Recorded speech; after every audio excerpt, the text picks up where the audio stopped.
ఆయన కృపను బట్టి నరులకు ఆయన చేయు ఆశ్చర్య కార్యములను బట్టి వారు యెహోవాకు కృతజ్ఞతలు చెల్లించుదురు.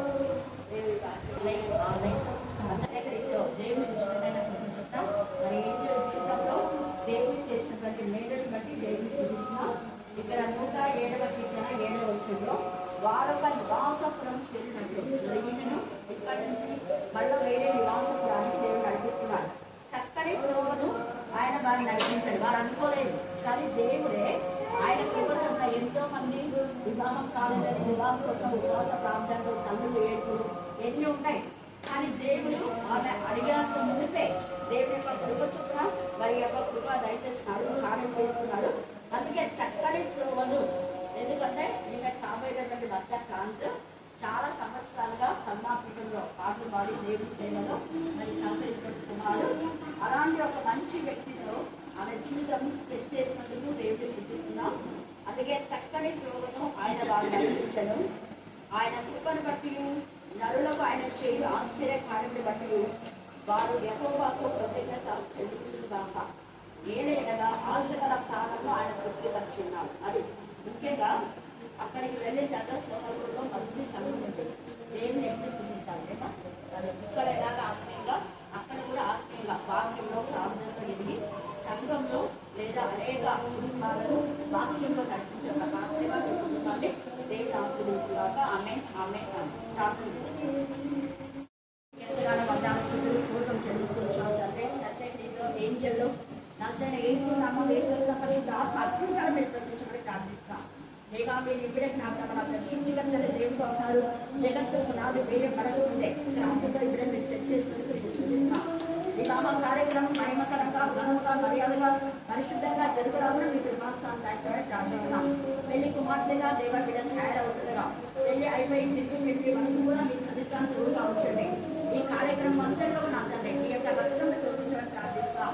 తండ్రి కుమార తేగ దేవుని దీవెనలు అబ్రహాం ఇస్సాకు యాకోబుల దీవెనలు 24 పెద్దల ఆశీర్వాదాలు తోపించండి. ఇప్పుడే జ్ఞానం కలిగి నోరు తెరవడానికి కృపలో ఉపదేశం చేసే బిడ్డగా ఉండడానికి మీ కృపాస్థానం దయచేయాలని ప్రార్థిస్తాం. తల్లి గారి ఇంటి వారికి అత్తగారి ఇంటి వారికి మాన్యత కుమార్తెగా ఉండటానికి మీ జ్ఞానం మీ వివేకాన్ని మీ సమస్య దయచేయాలి. మిమ్మల్ని మీరే మహిమపరుచుకొని ఈ కుటుంబంలో జరిగే ప్రతి కార్యక్రమం మహిమకరంగా వచ్చిన బంధువుల కుటుంబీకులు అందరినీ ఆశీర్వదించమని నాకు చేయిస్తున్నామని ప్రార్థిస్తున్నాం తండ్రి. ఆమేన్ ఆమేన్. Blessed is everyone who fears the Lord, who walks in His ways. You shall eat the fruit of your labor of your own hands. And you will be blessed, and it shall be well with you. Your wife will be like fruitful vine within your house, and your children will be like olive shoots around your table. Behold, thus the man who is blessed, who fears the Lord. The Lord bless you from the Zion. May you see the prosperity of Jerusalem all the days of your life. May you see your children's children. Peace be upon Israel. యెహోవా యందు భయభక్తులు కలిగి ఆయన త్రోవల యందు నడుచుకున్న వారందరూ ధన్యులు. నిశ్చయంగా నీవు చేతుల కష్టార్జితం అనుభవించదవు. నీవు ధన్యుడవు, నీకు మేలు కలుగును. నీలోగిట నీ భార్య ఫలించు ద్రాక్షవల్లి వలె నుండును. నీ పిల్లలు నీ భోజనపు బల్ల చుట్టూ నీ పిల్లలు ఒలీవ మొక్కల వలె నుండును. యెహోవా యందు భయభక్తులు గలవాడు ఇలాగూ ఆశీర్వదింపబడును. సియోనులో నుండి యెహోవా నిన్ను ఆశీర్వదించును. యెహోవా నిన్ను ఆశీర్వదించును.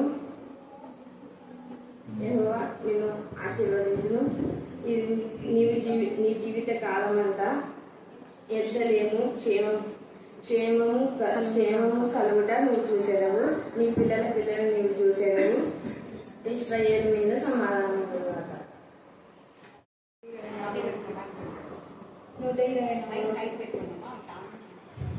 124 కీర్తన.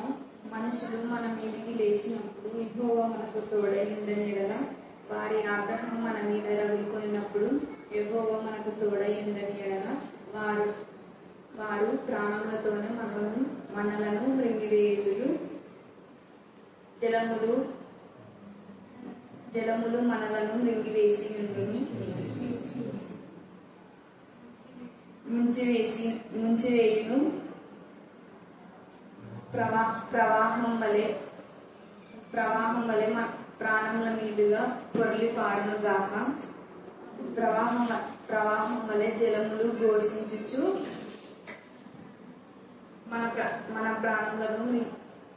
మన ప్రాణముల మీదుగా పొర్లి పారి నిండును గాక అని ఇశ్రాయేలీయులు అందరూ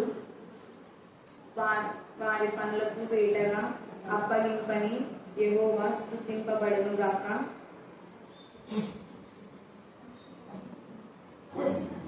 పక్షి తప్పించుకున్నట్లు వేటగాని ఉరి నుండి మనం తప్పించుకొని ఉన్నాము.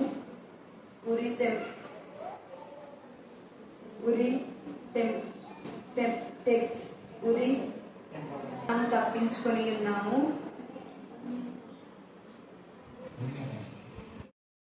నీతిమంతుల మార్గము యెహోవాకు తెలియను, దుష్టుల మార్గము నాశనముకు నడుపుతుంది. యోబు గ్రంథం 22వ అధ్యాయము 22వ వచనము. ఆయన నోటు ఉపదేశము అవలంబించుము, ఆయన మాటలను నీ హృదయంలో ఉంచుకును. 14వ వచనం. మీరు ఒకవేళ నీతి నిమిత్తము శ్రమ పడినను మీరు దాని వారి బెదిరింపునకు భయపడకుడి, కలవరపడు.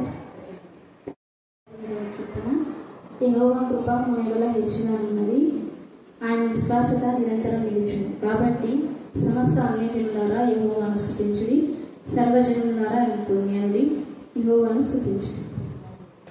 అధ్యాయము 31 నుంచి 34 వరకు చదువుతున్నాం.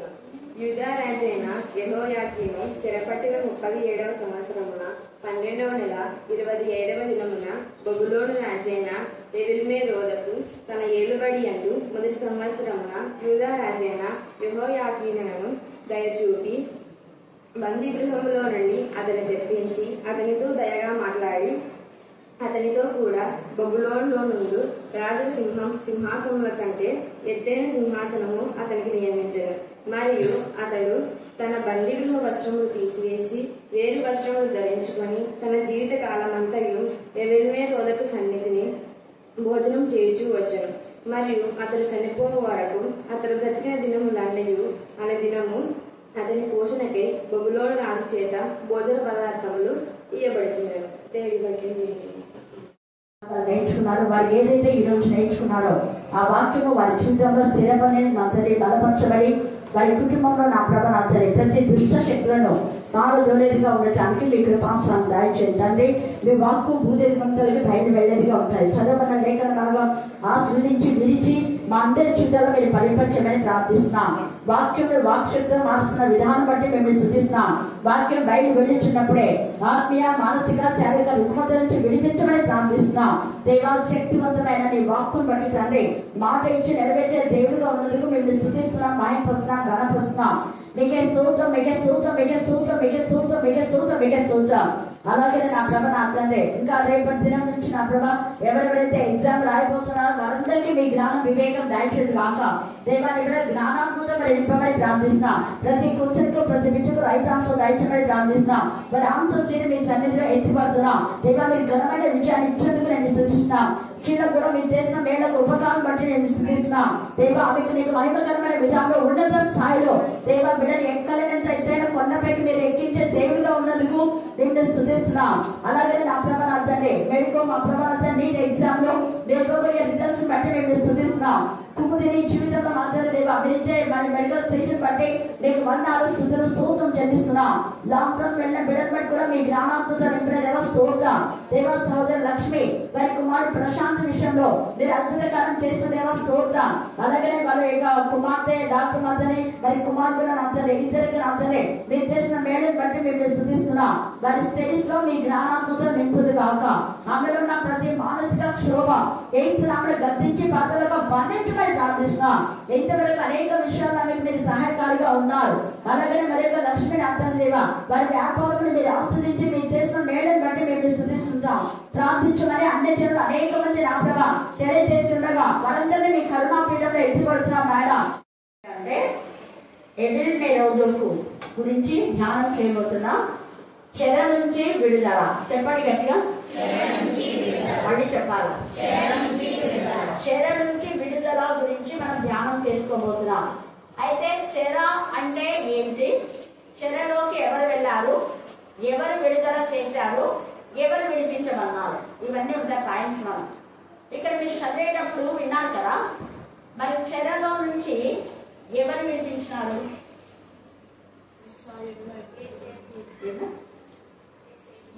ఎబిల్ మెరోదకు ఇక్కడ ఉంది కదమ్మా. ఇక్కడ ఈ రాజు గురించి ఇది చాలా ఎంత మంచి రాజు. అంతకు ముందు ఉన్న రాజులు దేవునికి విరోధమైన విధానంలో, అంటే దేవునికి విరోధమని కాదనుకోండి, వాళ్ళు చేసిన పాపానికి దేవుడు వాళ్ళకి శిక్ష ఇచ్చాడు.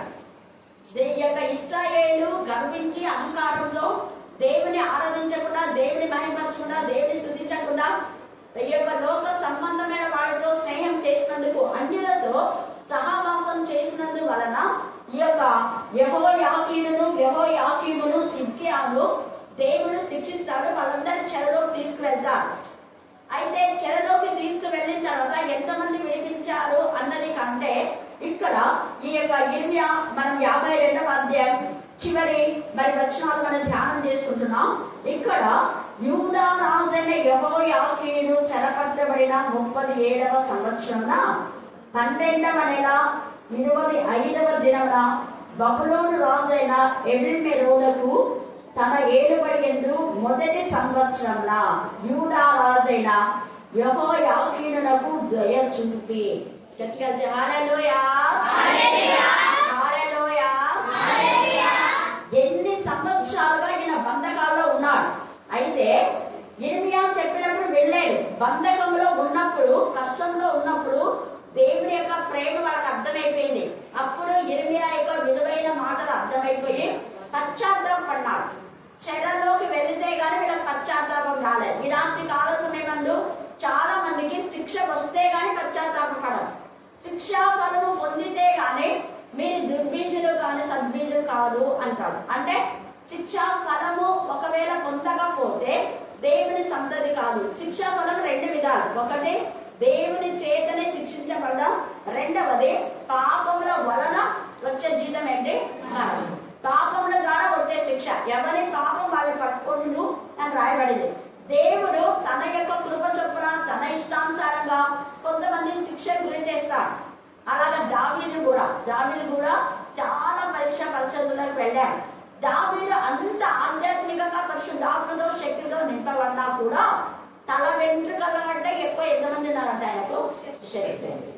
తర్వాత ఎన్ని చెరసాల అనుభవం ఆయనకు. గుహలో అంటే చెరసాల మీన్స్ ఏంటంటే మన సొంత వాళ్లకు దూరం అయిపోయి ఒక ప్రత్యేకమైన చోట, లేదా ఎవరికి కనపడని విధానంలో ఉండేది ఒక చెర అంటారు. అలాగా దావీదు కూడా గుహలో కొంత సంవత్సరాలు జీవించాడు. అరణ్యంలో, అడవులలో ఎంత బాధాకరమైన సిచ్యువేషన్ లో ఉన్నాడు. వేరే ఆకీషు రాజు దగ్గర కొన్ని సంవత్సరాలు. అది కూడా ఒక విధమైన చెర అంటే స్వాతంత్రం లేకుండా ఒక బంధకాల్లో ఉండడమే చెర. ఇలాంటి కాల సమయంలో వీళ్ళు ఈ విధానంలో చెరలో ఉన్నారు.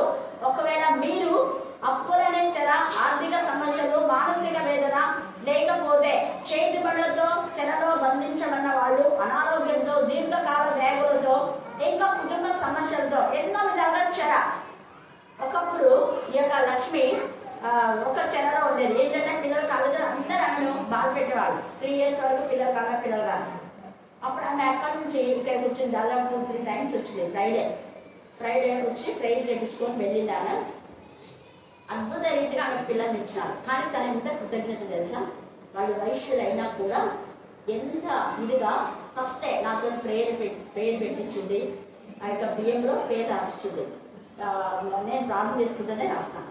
తర్వాత స్కూల్కి వెళ్ళేటప్పుడు కూడా నాతోనే అన్నప్రాసన చేయించింది. తర్వాత అది పలక తీసుకొని జీసస్ అని నేనే దిగిపించాను. ఇంకొక వైపు ఏబిసిడి రాస్తాను. తర్వాత అమ్మాని రాపించాం. అవన్నీ నేనే దిగిపించాను. ఆ పాపకు ఇప్పుడు డాక్టర్ చేసేటటువంటి పాపకు కానివ్వండి, బాబు కూడా. చిన్నోడికి ప్రశాంతికి మాత్రం నేను చేయలేదు. కాకపోతే పుట్టాడంటే ప్రేమ చేసినాను అంతే. వీళ్ళ ఇద్దరికి మాత్రం తను అంత కృతజ్ఞత.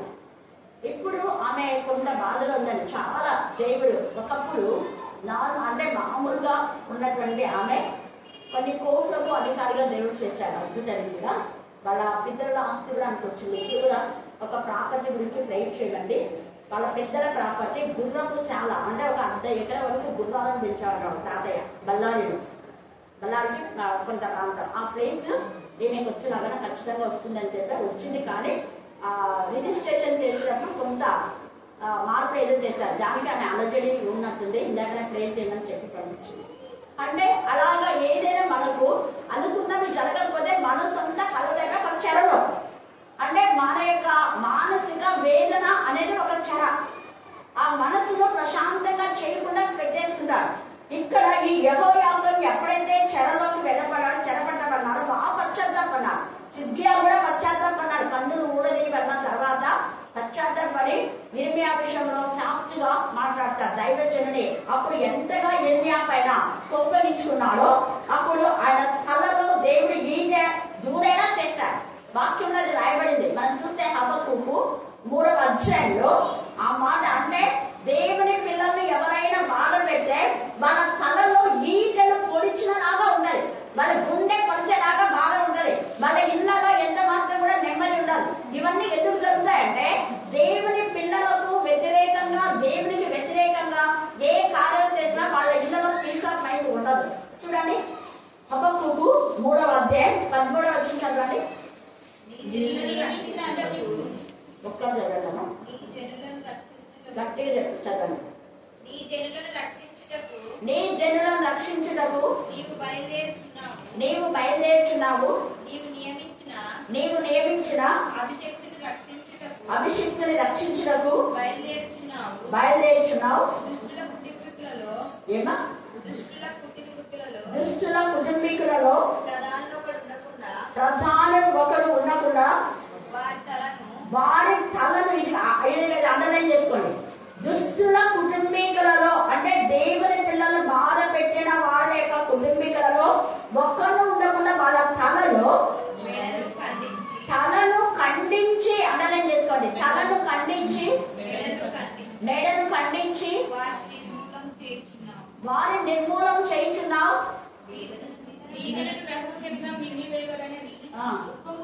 ఉప్పగుచు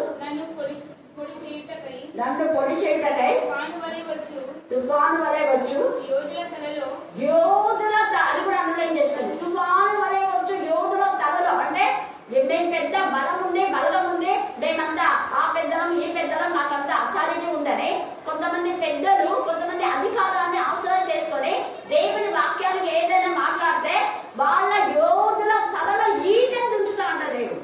చూసారా, ఊరుకోడు, రోషం వల్ల దేవుడు. అందుకని వాళ్ళు చేసిన అవేక పనులకు చచ్చే వరకు వాళ్ళకి బాధనే ఉంటది. తలలో పొలుస్తున్నట్టు ఉండే ఈటని తుంచుతాడని రాయబడించాడు. అదే దేవుని భయభక్తి గల వాళ్ళలో బాధను నివారణ చేస్తాను. నిన్న అన్న వెళ్ళిన స్కానింగ్ కదా, నేను రిపోర్ట్ కదా. హల్లెలూయా హల్లెలూయా. దేవుని ఎందుకు భయభక్తి గల వాళ్ళకు ఎవరు అడిగితే నేను ఇదే చెప్పాను. ప్రేమ్ చెప్పినారు, ఎవరో పక్షవాతం గురించి నాతో మాట్లాడినారు. చాలా రోజులైందా అంటే నేను చెప్పిన ప్రార్థన మధుమతి చెప్పింది వాళ్ళ అన్న గురించి. అంటే నేను చెప్పిన మోషన్ 3 days లో దేవుడు అద్భుత కార్యం చేశాడు. నమ్మిన వారి వల్ల ఏమైతే సూచిస్తాయి. నమ్మితే, నమ్మకం లేకుండా ఏం జరగదు. ఇక్కడ వీళ్ళంతా వాళ్ళని నమ్ముకున్నారు. వాళ్ళ బలాన్ని, వాళ్ళ బలగాన్ని, వాళ్ళ యొక్క తొట్టి గ్యాంగ్ని, లేకపోతే వాళ్ళ యొక్క మేచులు ఏమేమి ఉంటాయి కదా, వాళ్ళు అది ఇదని నమ్ముకున్నారు. అలాంటి యోధుల యొక్క తలలో అక్కడ ఈటలు దించుతా ఉంది దేవుడు. ఊరుకోడా ఈటే అంటే ఎంత బాధాకరమైన పరిస్థితి అని అక్కడ రాలేదు. తలలు కదలగొట్టాలి ఊరుకోవడం. రోషం వల్ల దేవుడు. అదే దేవుడి భయభక్తి గల వారికి భయంకరమైన తలలో బాధ ఉన్న ఆయన ప్రశాంతం ఇస్తారు. హల్లెలూయా హల్లెలూయా. ఇక్కడ ఈ సిద్కియా కూడా నిజంగా మైండ్ బ్లాక్ అయిపోయింది. కళ్ళు తీసేసరికి వాళ్ళ యొక్క 30 మంది కుమారుని చంపేసరికి అప్పుడు పశ్చాత్తాపడి ఉంటాడు. ఇక్కడ ఈ యెహోయాకీం కూడా చాలా చెడు పనులు చేశాడు, కానీ దేవుడు క్షమించాడు. 2వ రాజులు 25-27 చదవండి. 2వ రాజులు 25వ అధ్యాయము 27వ వచనం.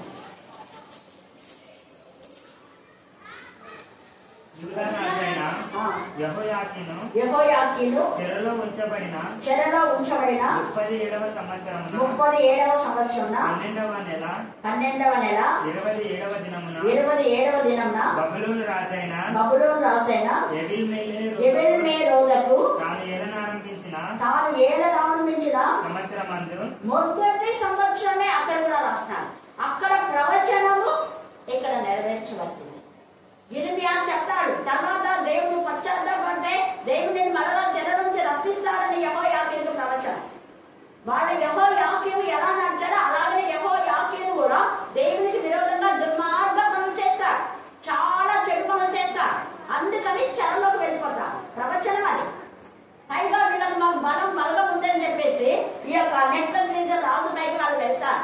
అలాగా వెళ్ళడం ద్వారా వాళ్ళ యొక్క గర్వాన్ని అహంకారాన్ని అంచడానికే వాళ్ళని చెరకు తీసుకుపోతారు. తర్వాత ఎవిల్మెరోదకు దేవుని ఎందుకు భయభక్తి, దేవునికి భయపడతారు యూదులు, దేవుని చేత ప్రత్యేకించబడిన వాళ్ళు, దేవుని ప్రజలు వాళ్ళు, దేవుడు ఏర్పాటు చేసిన రాజులు వాళ్ళు అని తగ్గించుకొని ధైర్యం చూపిన అంట. ఎంత మంచి రాజు. హల్లెలూయా. రాత్రి ఆలస్యం ఏమండు యోధులు అనే బలగం అనే నిన్ను బాధ పెట్టి నిన్ను చెరలో వేసినటువంటి వాళ్ళ యొక్క తలలు పగలగొట్టి దేవుడు నీకు మేలు చేస్తాడు. ఎవరు నీకు బాధ కలిగించారా వాళ్ళు నీ దగ్గర డబ్బు తీసుకొని ఇవ్వకపోయినా కూడా వాళ్ళను దేవుడు వాళ్ళ తలలో ఈడను చూస్తాడు. చచ్చే వరకు వాళ్ళు బాధపడతారు. అంతవరకు చేస్తాడు. నువ్వు వింటావు కూడా. ఎవరైతే నీకు హాని చేశారో ఒక్కరిది అక్రమంగా తీసుకోకూడదు. అక్రమంగా ఏది తీసుకున్నా కూడా అది దేవుడు ఊరుకోడు. అక్రమ ఆస్తి గాని అక్రమంగా ఇస్తానని చెప్పి ఒక్క పూజలు చేసుకొని రాసుకునింటారు. ఆ రాత పత్రం ఎక్కడుంటే దేవుడి దగ్గర ఉంది. ఎక్కడుంటే దేవుడు చూడడు, ఊరుకుడు. అదే విధానంలో న్యాయమైన విధానంలో కాకుండా అక్రమమైన వడ్డీలు వసూలు చేసే వాళ్ళు ఉంటారు కదా, వాళ్ళ స్థలాలు కూడా ఇలా ఉన్నారు. 3 రూపాయలు 4 రూపాయలు 5 రూపాయలు నడుస్తుంది. 5 రూపాయలు ఇక్కడ కూర్చున్నాం. ఇక్కడ 5 రూపాయలు నడుస్తుంది. 2 రూపాయలు ఏమిస్తాడు, తర్వాత దేవుడు నడిపిస్తాడు. ఈట తలలో నుంచి నడిపిస్తాడు. కాబట్టి బాధపడుతుంది. మేము చెరలో ఉన్నారా? ఒకవేళ వడ్డీలు కట్టలేక బాధపడుతున్నాయన్నా, కానీ నువ్వు చేసిన నిబంధన ప్రకారం ముందే నువ్వు తీసుకోవచ్చు. ముందే ఆ నిర్ణయం చేసుకోవచ్చు. ఇంత ఇస్తానని చెప్తే ఆ మాట దేవుడికి ఇచ్చిన మాట. దేవుడి ఎందుకు భయభక్తి గల వాళ్ళు నోటితో మాటలు ఏమి చేస్తారు, వాళ్ళు నెరవేరుస్తారు. నెరవేర్చకపోతే అబద్ధికులు. అదే అబద్ధికులు ఎవరు అంటే అపవాదులో గుడిలో పడుతున్నారు.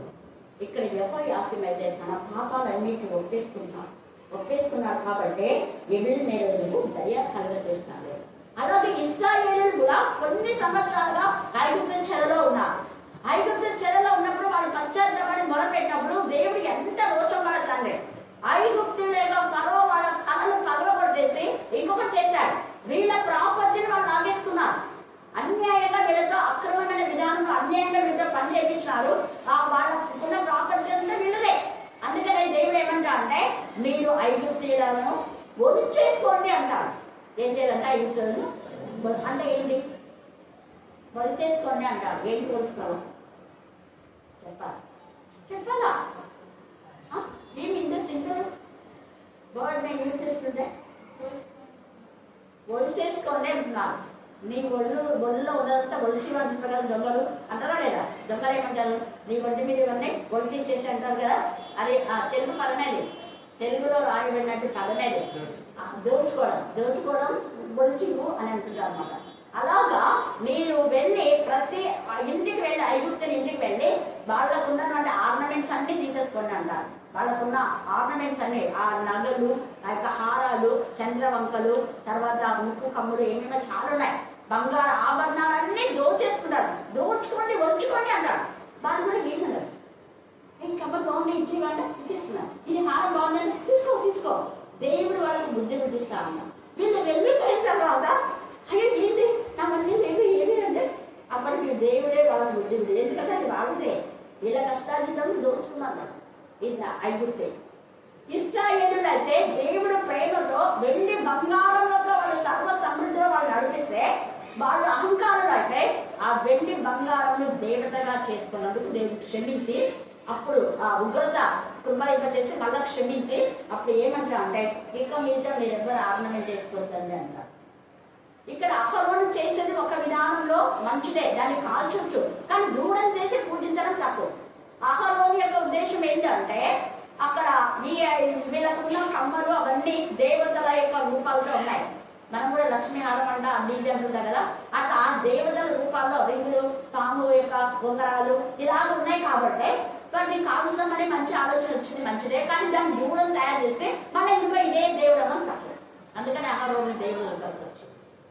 కణాన్ని చూడక ముందే అదని చంపారు. హల్లెలూయా, హల్లెలూయా. అలాగా మన కష్టార్జితంలో ఎవరైనా దోచుకుంటే మళ్ళా వాళ్ళ దగ్గర నుండి వాళ్ళ ముక్కు పిండి దేవునికి ఇస్తారు. యోగుకున్న ఆస్తిని అపవాది మరి దోచేసుకుంది కదా.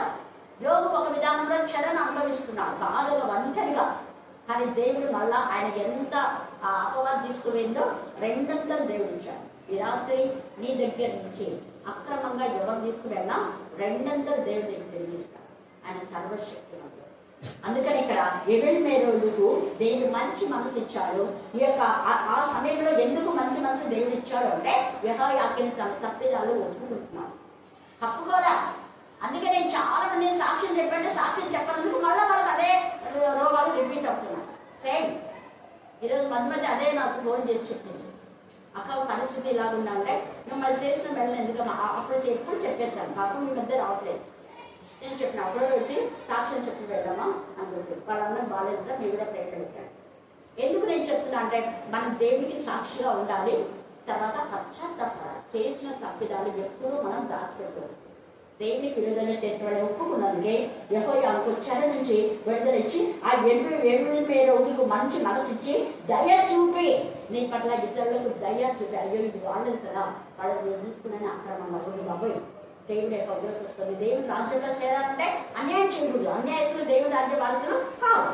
వాళ్ళ మనసాక్షి గద్దించి అప్పుడు నేను నీకు తెచ్చిస్తాను, నీ యొక్క ప్రాపర్టీ నీకు తిరిగి ఇచ్చేస్తారు. ఎవరు తీసుకుపోయింటే వాళ్ళకు, వాళ్ళు నీకు ఇచ్చే వరకు వాళ్ళకు కట్ అవుతూనే ఉంటుంది. గుర్తుపెడతారు, నీకు ఇచ్చే వరకు వాళ్ళకు నష్టమే జరుగుతుంది, లాభం మాత్రం చదవదు. అందుకనే మనం గుర్తుపెట్టుకోవాలి. ఇక్కడ యెహోయాకీను అలాగే మనం చూసినట్లయితే చాలా మంది చెరను అనుభవించారు. దానియేలు కూడా కదా చెరలో ఉన్నాడు. తర్వాత చెరలో నుంచి రప్పించి దేవుడు ఉన్నత స్థాయి ప్రధానమంత్రిగా ఉంచాడు. దావీదు గొర్రెల కాపరిగా అరణ్యంలో అడవుల్లో తిరుగుతున్నాడు. ఒక చెరనే, వాళ్ళ అన్న దగ్గరికి రాకూడదు, వాళ్ళ ఊళ్ళోకి రాకూడదు. తల్లిని ఆ యొక్క మనం చూసినట్లయితే నిజావేత్ ఇద్దరు కలిసి అక్కడెక్కడో ఉన్నాం, అక్కడనే పెరిగాడు. కానీ అలాంటి యొక్క దావీదు పేరు పెట్టి పిలిచి అందరి ఎదుట శామ్యూయల్ అభిషేకం చేస్తారు. ఎంత గొప్ప గొప్ప. ఇక అక్కడిక్కడ ఎవరికి తెలియకుండా ఉండని అవసరం లేదు. అక్కడ రాజు గొర్రెల దొడ్డిలో ఉన్నటువంటి ఆ యొక్క మరి దావీదును రాజుగా చేస్తాడు. కారణం ఒక్కటే, నిజావేతు యొక్క కన్నీటి ప్రార్థన. దేవుని యొక్క ప్రార్థనలో మనం ప్రతి క్షణ జీవితం నుంచి వెళ్లించబడతాడు. అలాగే యోసేపు ఏ పాపం చేయలేదు, ఏ నేరం చేయలేదు, అన్యాయంగా ఆయన చెరలో వేస్తాడు. కానీ దేవునికి వినవించుకుంటున్నాడు, దేవా నన్ను నిర్దోషిగా నిలబెట్టాలని. వెంటనే చెరలో ఉన్నటువంటి యోసేపుని పిలిపించి ఎంత ఉన్నత స్థాయి, నలుగుర ప్రపంచమంతా కలువు తీరేలాగా యోసేపుని దేవుడు వాడుకున్నాడు. కారణం అంత చెర అనుభవించాడు. నీ రాత్రి కాలంలో నువ్వు చెర అనుభవిస్తుండే అది నీ మేలు కోసమేమో, నేను ఇంకా హెచ్చించడం కోసం ఈ బాధ వచ్చిందేమో, నీకు ఇంకా దేవుడు సమృద్ధిగా ఇవ్వడం కోసం ఈ నష్టం వచ్చిందేమో. వాళ్ళు ఎగ్గొట్టినా దేవుడు నీకు అంతకంటే ఎక్కిస్తాడు. చూడలేదు నాకు, నీ దగ్గర ఎవరైతే అప్పు తీసుకొని ఎగ్గొట్టారో వాళ్ళు ఇచ్చే దానికంటే ఎక్కువ దేవుడు ఇస్తారు. సర్వశక్తి మధ్య వాళ్ళకు పోయించదు. అక్కడ వాళ్ళు ఇవ్వరు కానీ కట్ చేస్తుంటారు దేవుడు. తర్వాత మీరు వింటారు. కాబట్టి సమయమందు మనలో ఉన్న క్షర నుంచి దేవుడు మనం విడిపించే దేవుడు. అలాగనే మొదటి రాజులు 7:20 చూడండి. రాజులు మొదటి గ్రంథం 7వ అధ్యాయం 20వ వచనం. మరియు రెండు స్తంభముల మీదనున్న ఈటల మీద అల్లికబడి దగ్గరకున్న బెంచుకు పైగా దానిమ్మ పండు ఉండెను. 200 దానిమ్మ పండు ఆ పీట మీద వరుస వరుసలుగా చుట్టూండెను. అక్కడ వరుస వరుసలుగా రాసైనటువంటి సొలొమోను దేవుడు ఏం చెప్పాడు, అది దానిమ్మ పండు ఏంటి, దేని గుర్తు అంటే యూనివర్సల్ గుర్తు. ఎవరెవరైతే విడిపోయి ఉన్నారో విడిపోయిన కుటుంబాన్ని దేవుడు కట్టేవాడు. అసమాధానంతో ఉన్న వారిని దేవుడు మరలా కట్టాలని దానిమ్మ పండ్లలో ఒక్క విత్తనంతో ఒకటి అది కనెక్ట్ అయి ఉంటుంది, విడివిడిగా ఉండదు. 4 పండ్లలా విడివిడిగా ఉండదు, అన్ని ఒకదానికి ఒకదానికి మనం విడదీస్తేనే అవి విడిపోతాయి. హల్లెలూయా, హల్లెలూయా. ఈ యొక్క రాత్రి కాల సమయంలో విడిపోయిన నీ కుటుంబాన్ని, కొంతకాలం మీ కుటుంబాన్ని దేవుడు విడిపించి దేవునికి మహిమకరంగా ఫెలోషిప్ లో దేవుని చేస్తారు. ఫెలోషిప్ లో ఉండడం దేవునికి మహిమకరంగా రక్షణ, అది క్షేమం, అది క్షేమ స్థితిని కలిగి ఉంటాం. ఇప్పుడు మామిడి పండు ఒక టెంక చెడిపోయిందంటే మొత్తం చెడిపోయినట్టే. దీంట్లో దానిమ్మలు అది కాదు, కొన్ని విత్తనాలు చెడిపోతే అవి మాత్రం తీసేయచ్చు, మిగతా విత్తనాలు యూజ్ చేయొచ్చు కదా. హల్లెలూయా. ఉన్న చెడు తొలగించి నీ జీవితాన్ని బాగు చేసే దేవుడు ప్రభావితాన్ని. ఇక్కడ కూడా యెహోయాకీములో ఉన్న చెడు హృదయాన్ని తీసేసి దేవుడు మహిమకరంగా అందరిలో దేవుని మహిమపరిచే విధానంలో ఇక్కడ చేశారు.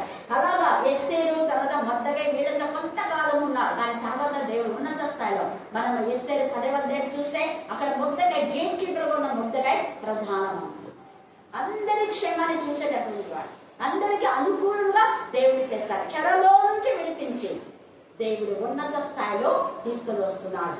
ఈ యొక్క రాత్రి కాలంలో నువ్వు నీ బ్రతుకు చెర అనుకుంటున్నావేమో, దేవుని ఖచ్చితంగా విడుదల చేసి పూర్ణ స్వాతంత్ర్యం దేవుడు ఇచ్చాడు. ఎలాగా అంటే యెషయా 60వ అధ్యాయం 1-2 వచనాలు చెప్పండి. యెహోవా మహిమ నీ మీద ఉదయించులేమో 61:1-3 అక్కడ మనం చూసినట్లయితే నీ దుఃఖ వస్త్రములకు ప్రతిగా ఆనంద వస్త్రం, బూడిదకి ప్రతిగా పూదండ అన్ని ఉన్నాయి, చదువుకోండి, గంట చేసుకోండి. తర్వాత 46:1-3 చదువుకోండి. యెషయా 26:3 ఎవరి మనసు నీ మీద అనుకున్నా వారి పూర్ణ శాంతి గలవానిగా కావాలి. ఏమి ఎలాంటి పూర్ణ శాంతి అంటే 66:13 చెప్పబడింది. ఒకరి తల్లి వారిని ఆదరించిన అయితే ఎక్కడ ఆదరణ? యెరూషలేము అంటే దేవుని సన్నిధి, ఫెలోషిప్. దేవుని సన్నిధిలోనే నీకు ఆదరణ, వేరే విధానంలో ఉండదు. ఒక్కరి తల్లి లాంటి ఆదరణ నీకు లభించాలంటే కంప్లీట్ ఫెలోషిప్. యూనివర్సల్ గా మన దేవుని స్థుతించినప్పుడు ఎంత సంతోషం, ఎంత ఆనందం. అలాగనే యెషయా 65లో కూడా సంవత్సరం అంతా దయా కిరీటంతో దేవుని నిర్మిస్తారు. ఇప్పుడు జూన్ 10న మీరు స్కూల్ కు కాలేజెస్ వెళ్తున్నారు, అది ఓపెన్ అవుతుంది. తిరిగి మీరు పరీక్షలు అయిపోయే వరకు దేవుడు మీకు తన దయను చూపిస్తుంది. ఇక్కడ దయ చూపినట్టుగా మీతో దేవుడు దయ చూపిస్తాడు. ఆయన దక్షిణ హస్తం, ఆయన కుడి హస్తం, ఆయన పరిశుద్ధ బాహు, ఆయన గాయపడిన హస్తం, ఆయన యొక్క కరుణా హస్తం నీకు తోడుగా ఉండి నడిపిస్తాడు. అలాగే పంట పొలములు వేసుకునే వాళ్ళకు కూడా నువ్వు విత్తనం వేసి మళ్ళా పంట కోసే వరకు కూడా దేవుని యొక్క హస్తము నీకు తోడుగా ఉంటుంది. అందుకనే ఇవన్నీ కూడా మనకు ఆదరణ చేసేటటువంటి లేఖన భాగాలు. అలాగే కీర్తన 46 మనం చూస్తే యెహోవా మనకేమైందంటే ఆశ్రయము, ఆయన ఆశ్రయంగా దుర్గంగా ఉన్నాడు. కాబట్టి మనం ఎవరి వైపు చూడాలా? దేవుడి వైపు. కొండల తండ్రి నా కళ్ళు ఇచ్చిన నాకు ఎక్కడి నుంచి సహాయం అంటే యెహోవా వలననే సహాయం. అలాగనే 86 చివరిలో నీకు శుభకరమైన ఆనవాళ్ళు దేవుడు చూపిస్తారు, శుభ సూచన దేవుడు నీకు చూపిస్తాడు. దేవుడు నేను పరిశుద్ధత నుంచి అతి పరిశుద్ధతకి నడిపిస్తాడు. దేవుడు ఈ లేఖన భాగాన్ని దీవించి ఆశీర్వదించుగాక. ఆమేన్, ఆమేన్, ఆమేన్. చివరి ప్రార్థన మన మధ్యన సహోదరుడు నేని సురేష్ గారు ప్రార్థన